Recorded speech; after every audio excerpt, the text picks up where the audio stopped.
Good morning, Sellers Sessions. Izabela Hamilton, CEO of Rank Bell, and I have this beautiful morning with me, the gorgeous Miss Corrine. How are you?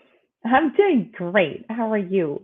Amazing. Sorry, guys, for my terrible lighting. I am in Palm Springs at Etel West. If you guys are here, let me know so I get to say hello. But yeah, usually I'm in a better setting. So this is the hotel setting. So let me know if you can see me all right, Corrine. Oh yeah, I could totally see you. Awesome. And you are in San Diego. You're my homie. Yeah. I'm in Carlsbad, North County. I know Beautiful weather. for those outside, if you're like within, I don't know, what would you say, 30, 40 miles in the San Diego range? We're all from San Diego, right? Exactly. And people are like, where are you from? San Diego. Yeah, it's huge. Thank you so much for being with us today. Tell us a little bit about your background so our listeners can get to know you better. Okay. Well, my background is multifaceted. I have a business background, which I started in high school. Actually, I started out learning bookkeeping, and that led me down a road of learning everything from how to write private placement memorandums for mergers and acquisitions and running my own franchise and helping other businesses scale and different organizations as well. So that's part of my background. Another part of my background is, let's say, I've been an avid researcher of mystical traditions because when I was a child, I'd have these really interesting experiences, such as dreams of the future. I'm like, how could this be? I don't understand. So that led me down another very parallel path in my life. And to layer another piece on top of that is my academic journey, which took me from theoretical physics to anthropology to now psychology. So I'm working on my PhD part-time in psychology. And so all those three pieces are kind of what brings me to where I'm at today. That is beautiful. That is so diverse. So you were like in the corporate world, and then you have your own businesses, and then you discovered like spirituality on the way, and now you're going for your PhD. Did I get that right? Yeah. That's amazing. How young were you when you started having this experiences? Oh, I had them when I was a little kid, actually. It's like I remember having dreams about things that would happen in the future when I was about 4 or 5. And even then, like I was told, no one can have that. Don't talk about that. And so it was, for a long time, I really hid those pieces of myself because I thought it was a bit strange. But now everybody talks about it. There's a lot of research out there, which I really appreciate. There's part of me that's both scientific and spiritual. And so I've always worked to tie those pieces together. Yeah, and how So does that yeah. work? Because I mean, I would think that most people are very, I don't know, like rigid, that come from like a corporate background, and to start tying in spirituality and especially things like you just said, like being able to foresee the future. That's a that's a pretty substantial statement. It's I think we all have this capacity for intuition that we don't shut down only because it's not cultivated. And it's now we're finding out more about how to do that, especially with using tools such as meditation. And I'm so happy to see this is all mainstream now. So even in corporate settings, you'll see wellness programs that include meditation because it does help you get in touch with that core piece of yourself that has, let's say, superhuman capacities. So I And don't you know. you said, you said that we can all cultivate that. Like, what are some ways to do that? I mean, for those listening, I know this is an entrepreneur podcast, but I always love discussing this side because I have the side of myself. I mean, I can't foresee the future yet. I would love to have that tool on my side. why, but how does somebody like brand new start cultivating that and really trusting their intuition? Because this is something, I mean, I've been on a self-development journey for the past few years. I mean, I feel like I've always been spiritual, but more so, I've been more aware of where I am, what I'm doing, checking in with my body. And this is not something, I was ever used to. I mean, growing up in Romania, like, we never even talked about this. So I've been trying to do this for the past few years, but because I've lived for so long on this planet, it doesn't come easy because it hasn't been a practice for me since I was a child. It's more in my adult life. So how does somebody like brand new start really going deep inside themselves, and why would somebody want to do that? Like, what's the purpose? Oh gosh, so much great material there you just asked. First, let me go back to about seeing the future. I don't always see the future. It's So the thing is, you don't want people to email you and message you. No, exactly. It's like they're just little snippets here, little snippets here and there. Especially they come through dreams for me, and then over the years I've written things down and go, oh, okay, that actually really did happen, so I can go back and verify that. But it's more, I say it's cultivating intuition.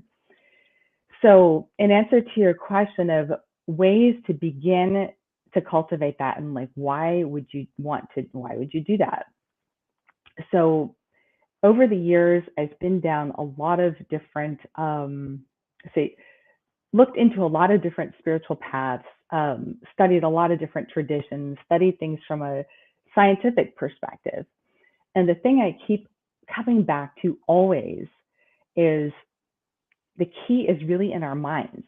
The key is our mind itself, which chatters all the time. And what is the main tool now that we're learning is meditation. And what is meditation really? It really just means making your mind your friend. So you are in charge of what goes on in your mind instead of your mind leading you all the time out of reactiveness, out of old patterns, out of preconceived notions, out of cognitive bias, like preconceived opinions. Those are all things that go on that our minds do to keep us safe, to maneuver in the world. But it also creates a filter of how we see the world and the information that comes into us. So the first piece is really learning how to sit still. It's like listen, and to just listen to what's going on in here. And sometimes I know that can be really hard for people who are, just starting out with this, it's called the exercise of making your mind your friend, to just find moments of stillness in any way you possibly can, because it's in those moments of stillness, that's when the intuitive information can come in. That is where you start seeing things differently in life. So for example, if you look at all the research on meditation, which I love looking at the research because now it's empirically proven, there's no question, is meditators are able to remove cognitive bias. It's like your mind tends to let go of the constructs of what you think is real. So therefore we can connect with each other more compassionately. So there's been studies that show that you will connect with other humans more easily and have less bias towards someone if you're focusing on a loving kindness meditation ahead of time. Another one, for example, is it has effects on your health, your heart, lower stress levels. I mean, it's really mind-blowing what learning how to calm your mind, what that will do for your body as well. So it's like there are numerous studies out there on how that's beneficial, but that's really the beginning of any path, is to literally learn how to make your mind your friend. How does somebody learn that? Because a lot of people that I talk to, so before, I'll back it up a little bit. So I used to meditate, 5 minutes here and there. It wasn't a daily practice. It was just something, I would just do and close my eyes, and I would get all these thoughts. And then I'm like, you know what? I'm not good at this. And I get to talk to a lot of people who are saying the same thing, like, oh, I could never meditate because when I sit still, all these thoughts come to me. So I feel like society has created this vision of what meditation should be, and most people think, oh, I cannot meditate because for me, when I close my eyes, all these thoughts come. And they think they're the only ones going through this. But I try to explain, like, it's, if you've never meditated, you're not going to just not think of anything. And then I did a Joe Dispenza seminar, and I think I mentioned that to you, or maybe I didn't, since Oh, yeah. and he was absolutely incredible. And we did, I mean, first day we got there, we, checked in late whenever they started. And the first day, boom, he had us do a 2-hour meditation, and he felt like nothing. So the whole time he's Wow. through it, so you don't even feel it. And then as we progressed, because we were there for 7 days, the second day we had a 6-hour meditation, but broken into like the 2 hours, like, or an hour and a half. And then after lunch we had another one, and then right before dismissing us at night, 6, 7, we would have another very long meditation. But because we were there with 2,000 people, and then Yeah. everybody's doing it. But what I'm trying to say is, like, you will always have thoughts, unless, I mean, you may get to a level maybe down the road in your life in 10, 20, 30, 50 years where maybe you'll have a slight moment of like absolutely no thoughts. And I don't know, I'm just thinking. But I just want people to understand that you're not going to start meditating today and all of a sudden you're going to be so zen, there's going to be no thoughts coming to Yeah, you. exactly. What is your response to when people say, well, I can meditate because my mind cannot stand still, and they say it with such conviction, like they're the only ones going through this and nobody else will understand, therefore they're never going to meditate? Oh, wow. Yeah. It's totally normal Yeah. for your mind to like just talk. I mean, that's kind of what we do. And it's normal to not, if you want to close your eyes and you've never tried to meditate before, it's totally normal for that to happen. One of the first types of meditations that I suggest for people are guided meditations. And you can find so many wonderful apps these days for those things, because it gives your mind something to do when you're being guided. Those are one of the first ones that I learned, because then your mind has something to follow and a story to follow. And it's perfect for people. Other ones that I think are really great for people who just want to start are like the 5-minute meditations, just with a singing bowl. So you hear a sound in the background, like you could find a lot of that on Spotify, and to just follow your breathing. And it's like, and don't get caught up that there are thoughts going on. It's like you just follow your breathing. It's like you're teaching your mind to focus on something, on one thing at a time, but that one thing you're focusing on is internal rather than external. So it's like a muscle. It just takes time. It really takes a lot of time. Yeah, I definitely agree with the guided, because again, before I went to Joe Dispenza, I used to do my own for a few minutes and it worked. And, sometimes, I would be in it for like 20 minutes and it felt amazing. And the best way that I describe this to people is, when the thoughts come to you, you're just aware of them. I mean, you're going to get caught into them a lot. You won't even know. Like, you're going to have a glimpse of like 2 seconds, like, oh, I'm meditating right now. And then you're thinking of something else.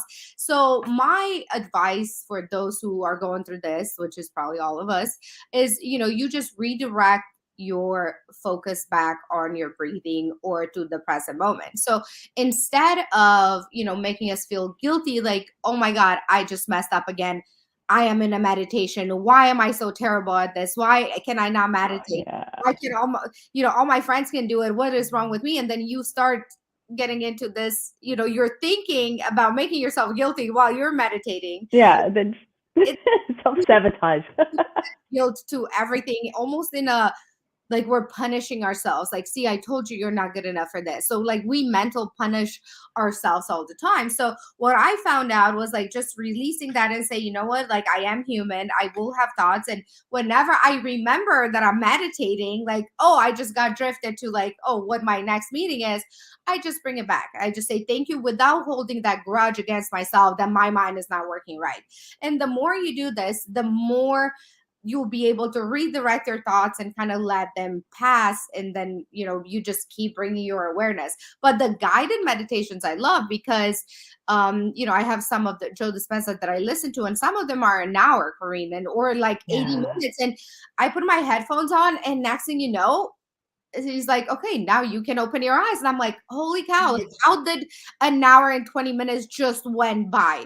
And it's for those that have never done like such a long meditation, it just feels so amazing in your body. Like you're just so fully relaxed that everything else does not matter at all, right? Would you say that that's true? Oh yeah, totally. Depending on the meditation, absolutely. I mean, it sounds like I have never done a Joe Dispenza hour and a half meditation, but now you're making me want to do it. Yeah. That sounds amazing. Yeah. But yeah, it's phenomenal, especially when you get into those altered states that you didn't even know you could reach. Yeah. And it's like our mind has all these unlocked areas that we don't even know we have until we actually try. So and I it's have pretty phenomenal. those are, yeah, but yeah, again, you have to be careful because your mind is so smart. Like it will try to tell you things like, oh, you cannot do this, or oh, you see, you've been doing this for 6 months, nothing is happening, you should quit. So it's a matter of like trying, like you said at the beginning of the podcast, trying to take control of your mind where your mind is listening to you. And I know these are kind of strange to say, like, wait, your mind listening to you? Who are you then? Like, Exactly. Because then what happens over time is you're able to still your mind, and then you suddenly start to feel how you are. The essential you is the observer. And it's such a phenomenal feeling when you get to that state, because then you can say, like, or to say when that state emerges every now and then, because you can see how your thoughts are not you. And then you suddenly get that pause. And it feels so relaxing and relieving to go, oh, my thoughts are not me, which means that I can change my thoughts about some things. And then it's another sense of empowerment you can give to yourself. So it's like, it's the inner world. It's like we are so used to going to the outer world to find, let's say, pleasure, happiness. But it's really when we go within to our inner world and look for those spaces in between thoughts, like the reward is, to me, it's beyond words. I can't even, beyond words, because you will find feelings of peace. And every now and then I've been able to tap into literal states of bliss where it's not emotional. It's like your body, literally, you're tapping into this greater piece of, I call it the divine. Other people might, call it their soul. It's like whatever you want to label that. But it's a common experience with meditators all across cultures for that to happen. And like, those are the rewards. All this stuff is within every single one of us. So yeah, and I think this yeah. is so important to talk about. And as I said, usually, we talk different topics on this mindset Monday, but I keep coming back to this because I just want to make sure people understand how important this is. We're all entrepreneurs. We all want to succeed. We all want to create the best lives for ourselves. And most people, again, think that that's achieved through acquiring multiple skills, which obviously it's amazing to do. But at least in my opinion, I believe that, making sure that you are okay internally, that, everything is functioning the right way, you believe in yourself, you cultivated a sense of happiness and bliss for yourself going forward, is what creates all this abundance in your life, and is not necessarily the skills, because you could be the best skilled plastic surgeon in the world, but if you have no faith in yourself and you think that everything you do is terrible, your actions will follow basically how you feel about yourself and inside. And you could be the best and at anything you want that you've been studying, but if you don't have that confidence and that love and all these other emotions that come once you get to know yourself, then you're not going to succeed at all. And we see sometimes in the world where people don't have this part of themselves cultivated, yet they are still successful. There are cases like this, but just from talking to people over the past few years, I've noticed this to be a common trend. Those who are successful also are meditating. They also started having a relationship with themselves. Do you feel like that is true? Oh, absolutely. It's like having the relationship with yourself. It's like, but one thing I'm noticing is more and more people are having what they call an entire morning practice, which often consists of meditating, journaling, listening to something positive, feeding your brain something positive in the morning. Some people include journaling, exercise, but it's having that space in the morning to start your day off with. So this way, it's like you're meeting the day with your cup already full rather than the day meeting you.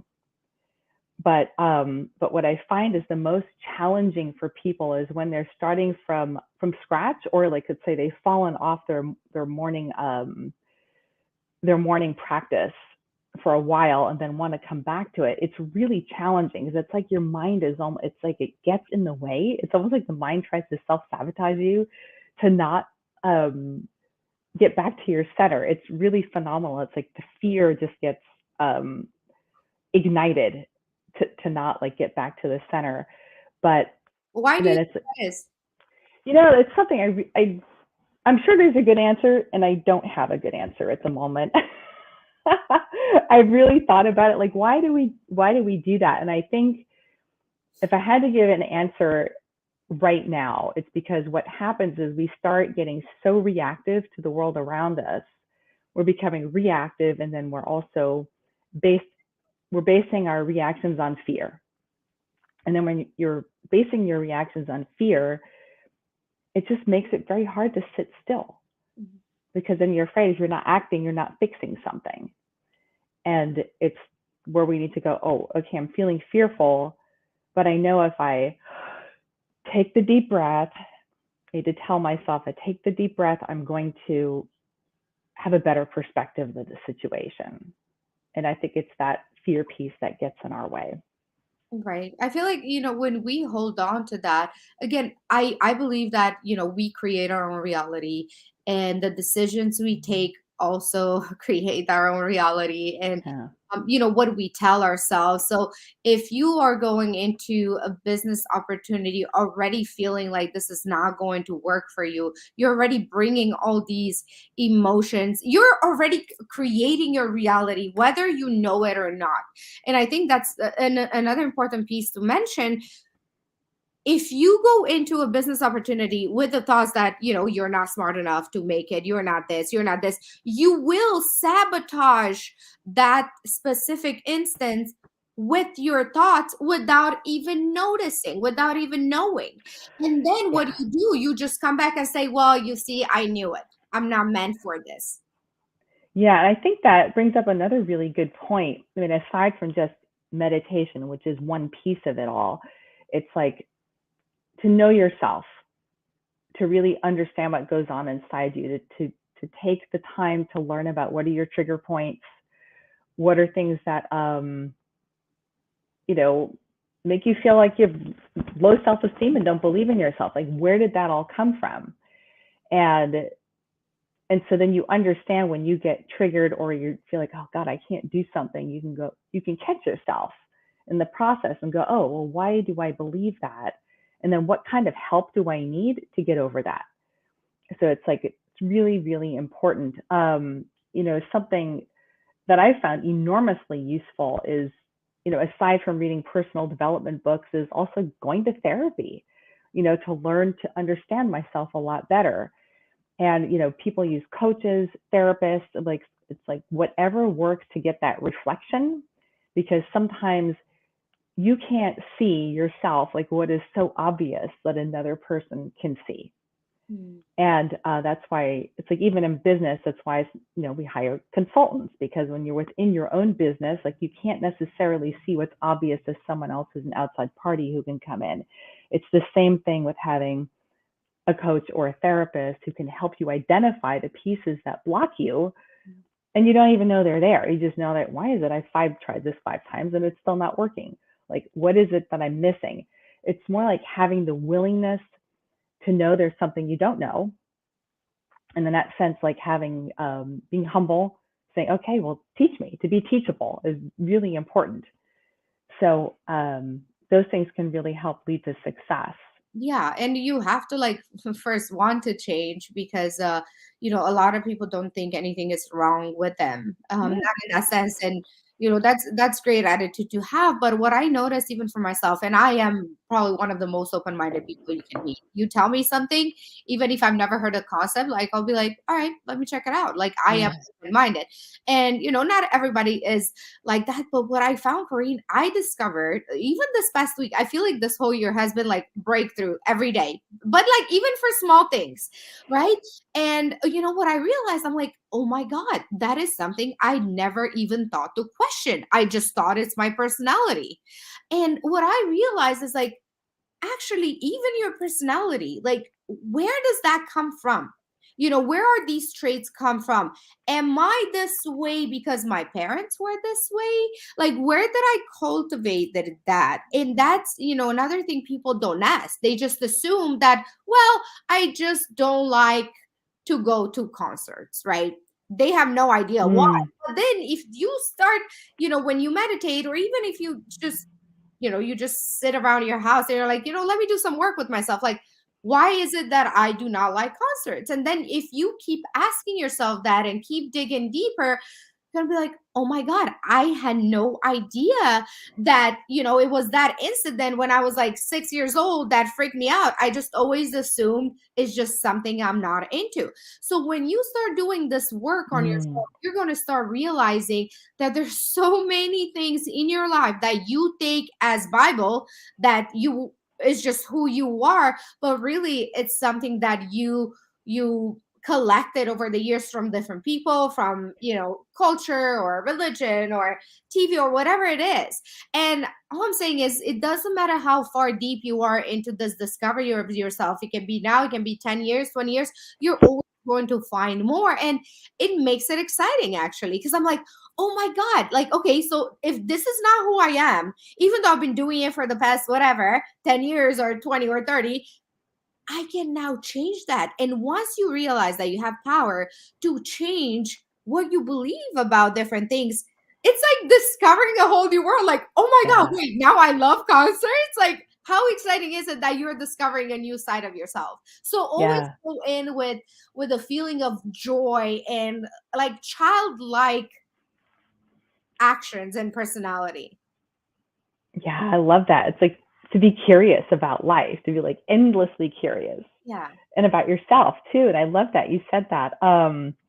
It's so I wrote some notes down here. It's like, is something really truly us, or is it from a wound that we have? And to figure out, like, how do you know the difference? Is it based on a fear that's keeping you from joy? Like, for example, you're talking about concerts. I was really afraid to go to any concert that had like more than a couple hundred people. I mean, like, really scared. And then I got invited to go to EDC, which has over 100,000 people. And I was like, okay, if I go, how am I going to do this? And am I going to be okay? And I decided to take the plunge and just go. And I had the best time. It was amazing to just like let go and be in the flow of all those people. And then to try to understand, like, well, where did that fear come from that was actually keeping me from the joy? And so it's to understand ourselves enough to know when something it's really isn't innate, like, I just don't like raw onions, period, end of story. It's just, and it's okay to not like that. Or is it something that's coming out of a fear? And it's learning to unwind those pieces and having life unfold like more and more. And I say life is always about removing our preconceived notions of what we think we see. So it's like we keep to remove our bias all the time. It's to remove what we think we know and to discover things that are new, you know. So it's yeah, Yeah, totally with you on that. you mentioned some things are innate. What would you say that we only have a few of these innate like qualities or positions in life? Because I feel like everything can be changed really, even if you are. I mean, I don't like watermelon. Like I Yeah. don't like the taste of it. I love the smell. I love if it's in like a drink, but just and every like year I take a watermelon and I eat it and I'm like, this is still gross. Okay, so for I get it. Like, but there are some things, but I feel like they're very, very few. Those that are actually us. Us. Well, I do believe in personality. I mean, I do believe that we do come in with a specific personality. And what's so interesting is when you do specific personality tests, for example, the Myers-Briggs, Mhm. like you can do it even years and years later, and you're likely to be exactly the same as you were. Yeah. So there are some things that are even just genetically predisposed of who we end up to be as our personality, like what our leanings are. So I always find that really fascinating. So it's like I'm one of those rare blends of introvert plus extrovert. Which one are you? At ambivert, I'm literally in between. Okay. And it's not a lot of people have that, but I'm literally introvert and extrovert together just as much. But that hasn't changed over the years. Like I did the Myers-Briggs when I was in high school, and then I did it again recently, and I was like, oh my God, this is like, it's exactly the same. It's like I like literally, there's like 1 point off with the E and the F, the introvert extrovert, Mhm. and other assessments have always been that way as well. Which one were you? I'm an ENFP, I believe. Same here, exactly. ENFP. Yeah. Yeah. Got it. I love that. We're exactly the same. Yeah, exactly. Um, so I think we do have like when it comes to like let's say if we look at consciousness, I like to say we look at the world as an energetic soup, even if you boil it down to physics. You know, let's say where everybody's made of atoms and molecules, and if we're all one energetic soup that belongs to one cosmic consciousness, are we really all one, or are we pinpoints of different states of consciousness within that soup? And I really believe we are pinpoints of our own individual consciousness, and therefore that to me dictates personality. But Mhm. it's to really find like what is our true essential soul nature, and to give us the moments of pause and reprieve from the noise of life to develop that relationship with ourselves, to find out like what is it that we really like. You know, do we really like to sit still and be quiet? It feels great. You know, I never thought I'd like that. Or do we really enjoy like being around a lot of people all the time and like talking and expanding ideas? And it's to give ourselves, like you said, to have a relationship with yourself, to discover like what is our essential soul nature, so that we can blossom from that soul nature and even create businesses from that soul nature rather than just going after the dollar. Yeah. Yeah.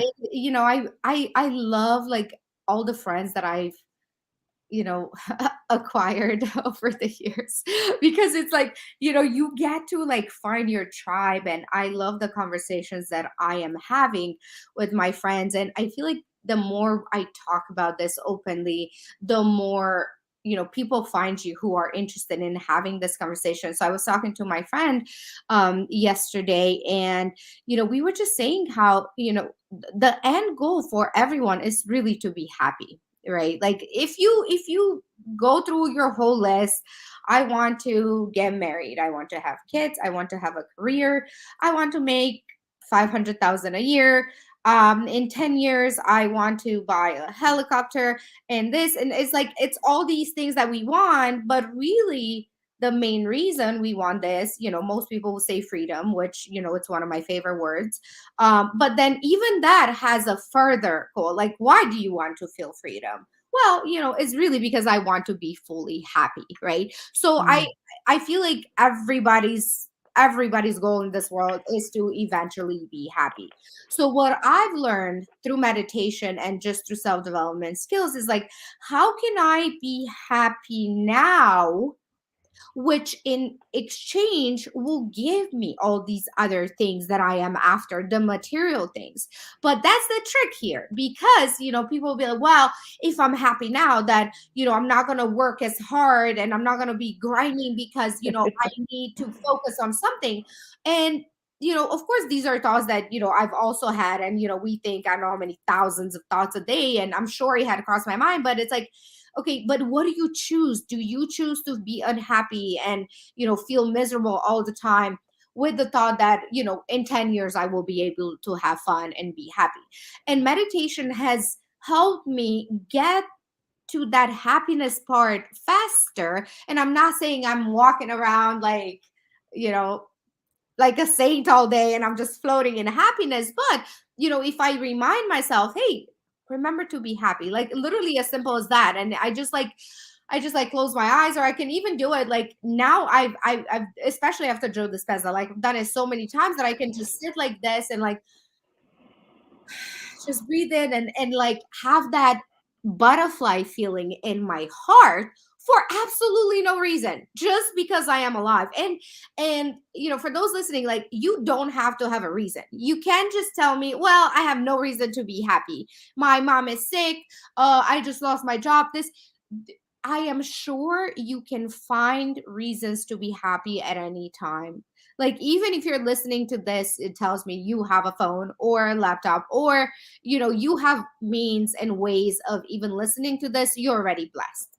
So there's always things you can find. And most people will be like, well, I just want to like be miserable and like punish myself. And, because all these things are happening. So you have to be very careful, because again, you are choosing your reality. So every time you choose to be miserable and depressed and sad for the situation that is happening, not that it should be ignored, but yet you are taken away from the next steps of your life. Like, what is it that I can be happy about right now, which will, one, relax your body. When your body is relaxed, you're able to receive new information. You may be able to see things that you weren't seeing before. Let's say you're losing your business and you're so stressed out, and now you have all these thoughts of guilt, like, I knew I wasn't going to make it. What if you've been doing it the same way for so long? Why not try something new? Why not say, okay, this is happening, it's a fact, you can ignore the fact you are losing your business for whatever reason, but now just say, you know what, this is, maybe where I need to be in my life. What are the lessons that I can learn? And kind of put yourself outside of that, so you can better make decisions and just be grateful and being in the moment and being happy that, all the other 99 things are going right in your life. And once you do that, your body's like, oh, I'm not being punished now, or your mind, I'm not being punished. And then next thing you know, you will be able to find inspiration. And you might even realize that, you know what, thank God I lost that business, because now what happens after was this amazing thing that it would have never come my way had I not Yeah. had let go of that business. That's a Yeah. lot. I know. Yeah, it's a lot, but it's so beautiful, so perfect. Talking about inner happiness. Yeah, it's like I have to say, meditation, making time for yourself, getting to know who you are huge keys for finding that inner happiness that stays all the time as an underlying thread in your life. And especially with like consistent meditation practice, when you're able to create the spaces in your mind, as the space between thoughts, you can start to allow that to happen. It really does create a foundation for feeling happy in life, just for no reason. I mean, it's this last year and a half for me was particularly challenging. Like I had a lot of losses. It's like I lost my mom. It was, I had every reason to not be happy. on the outside. But I wondered, like, why is it I still feel okay? It didn't mean that I didn't have moments of feeling like really sad and in grief and crying. And, but yet underneath it all, I still had that core of, wow, I'm still happy. And I really noticed that. And I say it's the payoff of cultivating a meditation practice for over 20 years. And it just amazed me that that was actually there. Yeah. Even in the moments of darkest grief, because I saw a lot of different things happened at the same time. It was like emotion stacked upon emotion, stacked upon emotion. And it was, doesn't mean I was walking around like joyously bubbly every day, but still the core in there, I could always feel was a happy core. So that's why it's one reason I'm an enormous advocate of learning to get in touch with your soul, because I believe that's like our essential self. The happiness is from within.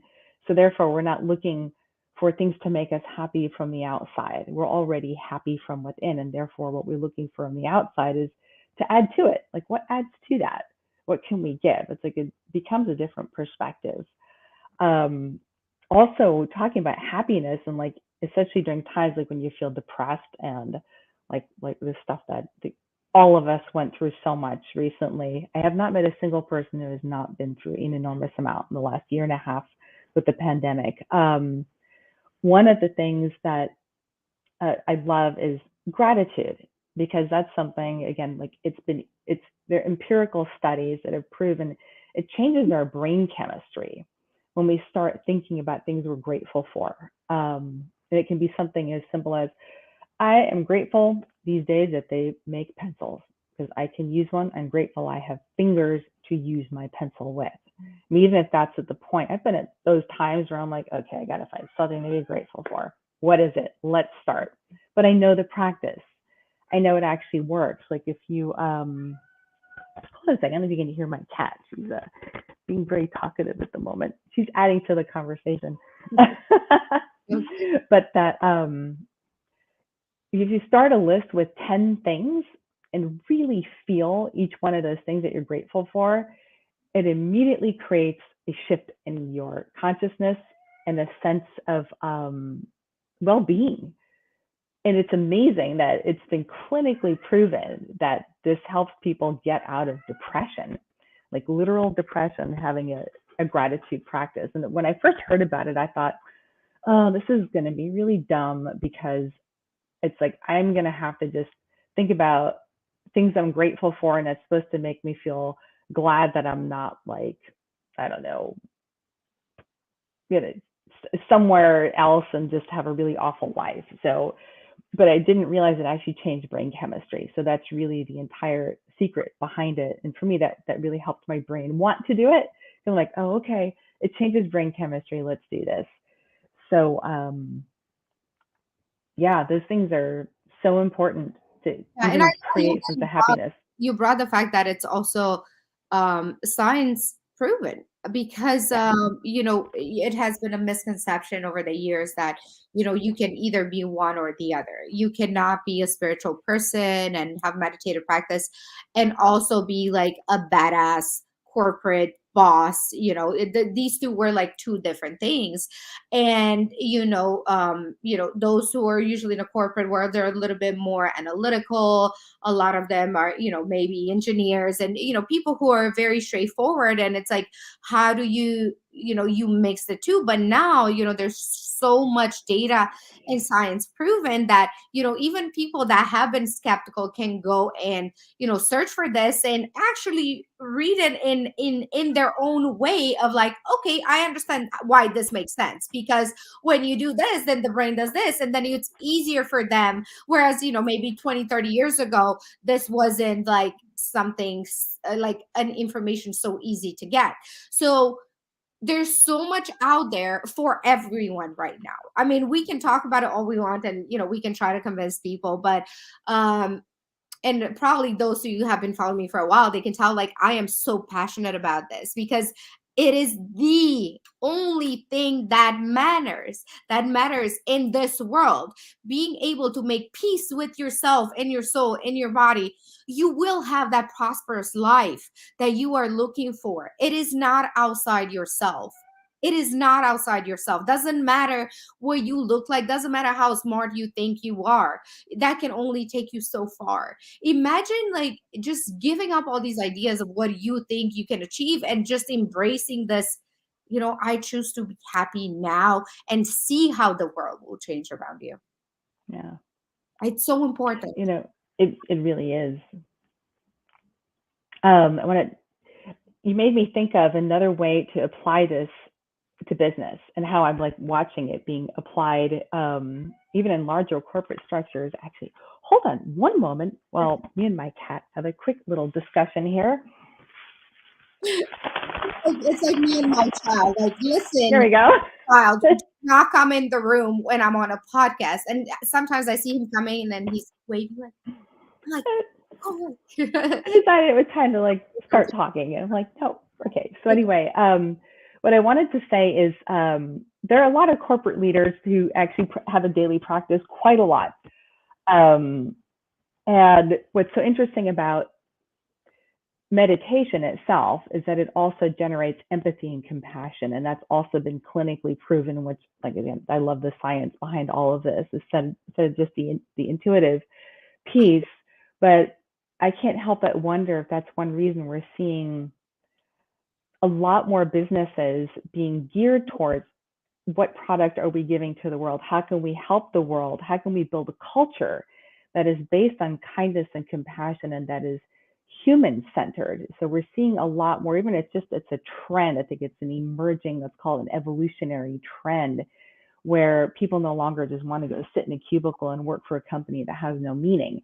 Even if the product is something as simple as like we say widgets, it's like you're making screws. I mean, it's like, okay, how is the screws the world going to make the better place? I'm not sure. But if the company culture itself is a place you can go and feel nurtured and have meaningful human connection within that culture, and you are helping each other grow as individuals, it's like those are the types of places we want to go to work in.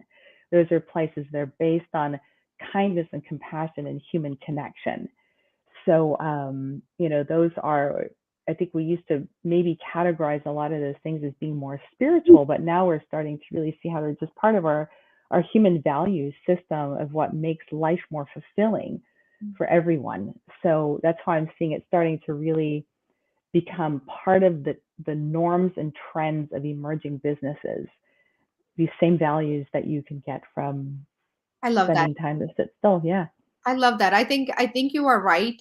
I am seeing that a lot more often, and especially even in the Amazon space, like I can see how the companies that are super thriving, and they don't really have a high turnover of employees, even if they're offered like a higher paid position, some of them decide to stay with the current company because of what their values are and their core. And it's not all about the money. People think, oh, you can literally buy anything and anyone and really anything. And it's like, maybe that used to be true, but I feel like you are right. I think we are heading towards a more consciousness opening, everyone in the world.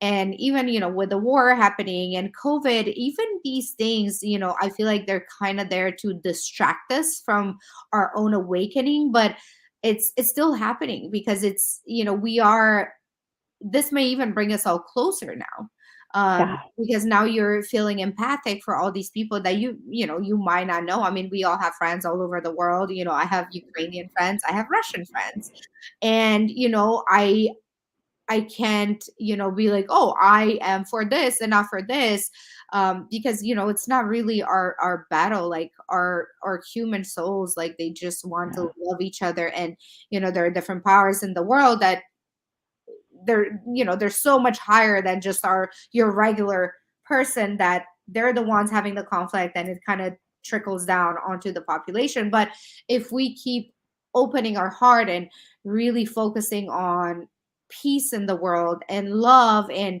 I do think it will eventually change, and it just takes a lot of work. I mean, I think even with this, like, I see people being very empathic towards both countries, and both, for the humans that are there suffering, Mhm. you know.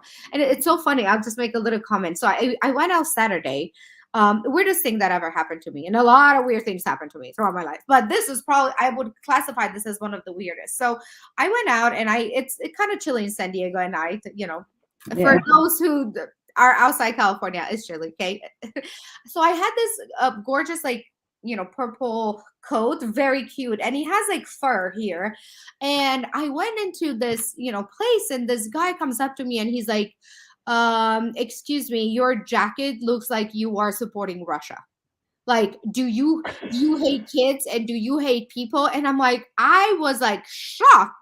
I wasn't prepared to have a crazy conversation with a crazy person. And I'm like, I was stunned. I didn't even know just what to say. But Wow. how quick people are triggered. Like, I was wearing a coat without. Yes, I'm wearing this coat because I'm supporting Russia. Like, like, how do you even come up with something like this? And I don't know why that came to me. I just thought it would be a fun thing to throw in here. Wow. Yeah. Jeez. My It's jacket like, was triggering a response to this guy, like, yeah. you're supporting Russia because you have a coat with fur on it. It was fake fur anyway. Yeah. Who knows? It's like a lot of people are in a lot of pain these days and therefore far more reactive. Yeah. Um, it's like I'm really seeing that. But, looking at everything that's been happening with the pandemic and now the war, it's, I think the way we can use this to bring us back to center and to help our spiritual growth and to help us, let's say, find the spaces between thoughts is to look for the gifts in the situation. So, for example, I look at the pandemic, and a couple of things that I can think of that really helped us is, first of all, we all now have a common bond. Every person we know, we've been through this pandemic. Every person has gone through some hardship. We can connect with each other based on that. Another piece, which is actually a little more fun, is Zoom. You look at Zoom, it's how has that, it's helped connect people. People become much more human because now when you had these Zoom calls, especially in the middle of the pandemic, I'd be on business meetings and there's someone with their child comes up on their lap, and and it's like you can see the chaos going on in their house, and it's wonderful because we've all like had to drop our masks, and we've all had to see how human we are. And so I think that's the beauty of what has come out of that piece. And now with the war going on, it's like one thing I can see that's already happening is that we are expressing more empathy, like you said, towards each other and towards the people who are caught up on both sides and how this is affecting them. And we can now track what's happening on social media. The world is instant. We can see what's happening for people, and we have more of a voice. Like you look at all of the protests that have been happening all over the world, and we can now see them and notice that, wow, people have more of a voice. We have more of an impact. And it's like, even though like I feel very helpless, for example, like what can I do to help this situation? But at least we can be positive and have compassion towards what's happening with other people. I think it's, again, taking down those barriers of, just because we're from another country doesn't mean we don't have compassion. It's just a layer that we need to remove of the connection for as humans, so we can connect with our humanity. That's so beautiful to say, Corinne. Thank you so much. Are there any final thoughts that you want to leave people with? Maybe, um, Yes. some direction, or a list, a Yes. to-do list. I've got one piece of one suggestion for people who'd like to start meditating or start creating a morning practice. And that is, it's hard to do that when you're by yourself. So what I would suggest is find a group that you can join, whether it's your local yoga studio, whether it's an online group, like I'm hosting another online session called it Make Your Mind Your Friend. But, find anybody that resonates with you that has a meditation program that you can join with other people, because when we do things with other people, and this has also been proven through studies, which of course I love. One reason I'm working on my PhD is that when we work with a group of people on changing a habit, when we're all together, it happens so much faster because we elevate each other, we hold each other accountable. And so that's something I would recommend, is for people to find a group that you can join to help create the habits you want in your life. Oh, that is beautiful. And I can attest to that, guys, because as I said, when I went to this Joe Dispenza event, it was like 2,000 of us in a room. And even though before I never meditated more than 20 minutes, we were able to meditate for 2 hours. And I was like, oh my God, that it really 2 hours just went by. And it's amazing what the power of a group can do, for sure. How can people find you? Like, if they want to follow you, or how do you get in touch with you? So I'd say the best thing, if you'd like to be on my mailing list, I only email out specific things. There's like no spam with me because I hate spam, so I'm not going to do that to anyone. Is my email is hello@uplevelninja.com. So it's uplevel ninja, and I say we're all like ninjas. We just need the right tools. So you can find me there. I love that. I know when I saw your email, I was like, that is badass. That is so badass.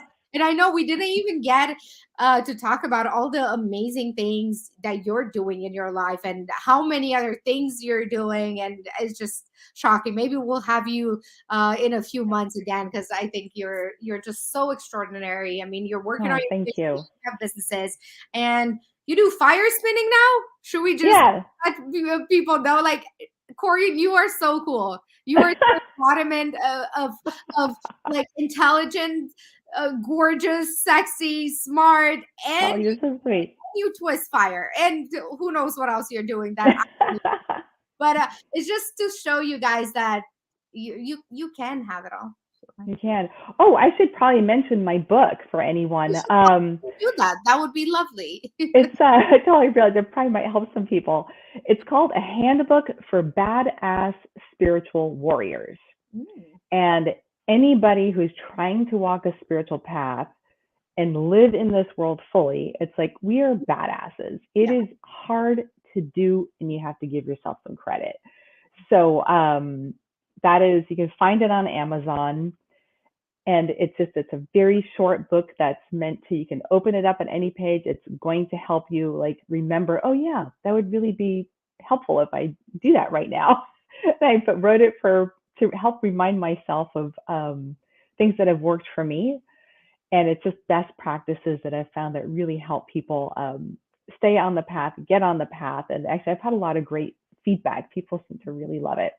Beautiful. Thank you, Corinne, again for your time, for waking up early for us. No problem. Appreciate you and your kitty. And again, thank you so much for coming on. And thanks so much for having me here. take care.